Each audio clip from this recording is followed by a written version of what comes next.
Classmate அவன். காலேஜில் நான் ஃபஸ்ட்டு அவனை பார்க்கும்போது எப்படின்னா ரோட்டில் தான் பார்த்தேன்.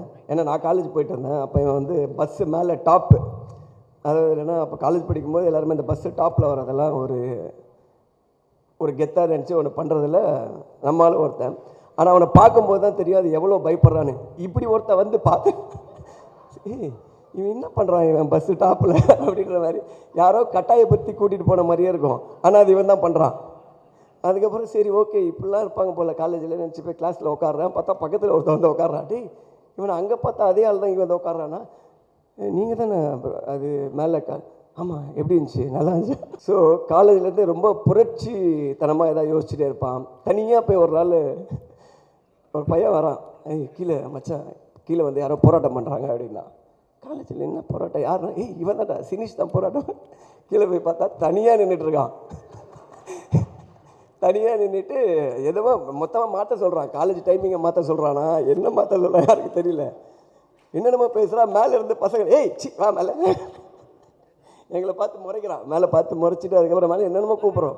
அதுக்கப்புறம் மேலே வந்து திட்டுறான். ஏன்டா ஒருத்தர் இறங்கி யாராவது ஒருத்தர் ஆரம்பிக்கணும்னு ஆரம்பித்தேன், நீங்களாம் வரணும் இல்லை, எங்கே வரணும், இருடா வாடா உட்காரான்னு சொல்லி அப்பத்துலேருந்தே சொல்லிவிட்டு என்னென்னா நமக்கு என்ன ஒப்பீனியன்னா கன்ஃபார்மாக இது வந்து வேலைக்கு ஆகாது, பெஞ்சை மாற்றிட்டேன், இதுக்கப்புறம் இவன் பக்கத்தில் உட்காரக்கூடாது சொல்லி. ஆனால் அதுக்கப்புறம் நாங்கள்லாம் காலேஜ் அந்த சொல்லிவிடுவா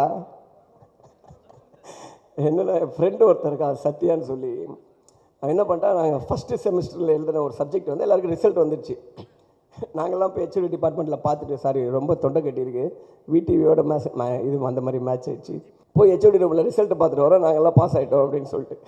இவர் அதுக்கே லேட்டாக வந்திருக்காரு.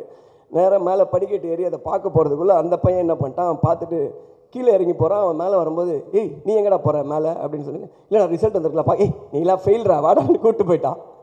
கூப்பிட்டு போனதுக்கப்புறம் ஃபஸ்ட் இயர் முடிஞ்சு ஃபெயில் என்னன்னு அப்படி உட்காந்துருக்கேன், எல்லாம் முடிஞ்சு. அதுக்கப்புறம் second sem எழுதுறவங்க, third sem, fourth sem, எல்லா செம்மும் இவர் வருவார். அந்த அட்டெம்ப்ட் எழுதிட்டே இருப்பான். அட்டெம்ப்ட் எழுத ஆனால் இவர் ரோல் நம்பரே வராது கிளாஸில். அவன் பார்த்து தனியாக உட்கார வச்சு எக்ஸாம் எழுத வச்சுட்டே இருப்பாங்க.